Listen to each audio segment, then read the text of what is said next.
انتوا بتشتروا المعدات ولا بتأجروها؟ انا ما بحبش اشتري معدات، انا بحب كل الناس تشتغل. يعني في شويه حاجات كده. انا عمري ما كان عندي مكان مونتاج، عمري ما عملت كرفانات، عمري ما اشتريت كاميرات، عمري ما انا. بس غريبة، انت دماغك بيزنس مايند جدا. ما هو يمكن ربنا بيكرمني علشان انا ببقى عايز كل الناس. انا مالي، لا انا الكاميرا وبعدين دي لو عطلت انا مالي. بالظبط انا عايز امسك في الراجل اللي وراها ده. الراجل اللي وراها ده لو شغال معايا والكاميرا عطلت انا اللي اتضريت، انما هو المسؤول ان هو اللي يروح يجيب لي كاميرا تانية. دلوقتي مكان المونتاج انا عايز اروح للناس اللي بتفهم في الموضوع. الكرفانات الحمد لله ده مصدر رزق لناس كتيرة، خليهم يعملوه. الحاجة الوحيدة اللي ممكن ابقى انترست ان اعملها ان انا ابني استوديوهات، ويمكن بقى الانترست زاد مع الدخول في الريل استيت شوية، فبقيت بكونسيدر. استوديوهات ايه؟ استوديوهات تصوير، يعني زي هناجر مدينة يعني الانتاج وكده؟ ولا استوديوهات ديجيتال وكده؟ يعني مش حجم مدينة الانتاج. باي ذا واي مدينة الانتاج ده يا جماعة والله العظيم مش واخدة حقها خالص. خالص مدينة على الانتاج فكرة. دي صرح مرعب، ومعمولة بأعلى كواليتي في الدنيا. انت عارف ان الاستوديوهات اللي في مدينة الانتاج دي كلها سوني اللي عاملاها. مدينة الانتاج دي هناجر يا باشا، خطيرة ده فظيع. خطيرة. بس يعني مش واخدة حقها كفاية. طب حلو قوي، ليه بقى بتختار انك تصور بره مدينة الانتاج لما انت شايفها حلوه؟ لا بالعكس، بصور جوه. احنا عندنا شركة اصلا جوه مدينة الانتاج. بس كل 90% من المنتجين، يعني انا عملت يمكن 30 مسلسل، دخلت مدينة الانتاج في احمس وحاجة تانية مش فاكر كانت ايه. بص، هي في الاخر هي كل حاجه سبلاي اند ديماند، عرض وطلب. انت في لوكيشنز معينه لازم نروح فيها مدينه الانتاج لان هي احسن لوكيشن انك تبقى بتصور فيه. وفي اوقات الاستوديوهات اللي بنبقى عايزينها هناك ما بتبقاش فاضيه. في اوقات ممكن يبقى عندنا حاجه مخلينا عايزين حجم استوديو اكبر. في اوقات السعر ممكن يختلف لمكان لمكان. بس انا بحب مدينه الانتاج جدا. طب انا عندي على فكره انا فاهمك يعني، وصححني وانا غلطان. هل في برضه جزء من ان انت ما بتشتريش المعدات والكلام ده كله، ان انت اصلا في الاول وفي الاخر انت كبزنس بقى، انت شايف ان انت بالنسبه لك ممتلكاتك هي الملكيه الفكريه؟ انا مش عايز اعك بقى في حاجات تانية كتير واخش في حاجات بعد شويه ممكن تخسر او تبوظ او بتاع. هل ده نوعا ما تفكير؟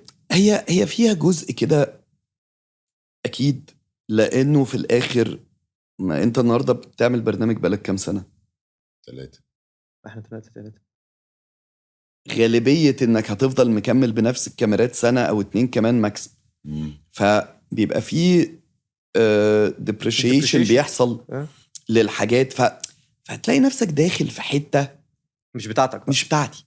وفي نفس الوقت ما هو الحمد لله انا شغال كويس وربنا كرمني وعندي فوليوم شغل كويس في السنه.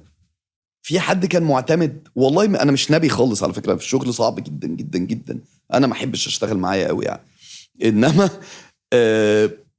في حاجات بتبقى في دماغي من زمان، ويمكن يبقى حصل موقف في حاجه او شفت حاجه او بتاع، مش عايز اخش لحد في رزقه. يعني ما دام دي الحاجه اللي هو كويس فيها وشاطر فيها، خليه هو يعملها وياخد هو مسؤوليتها ونعمل.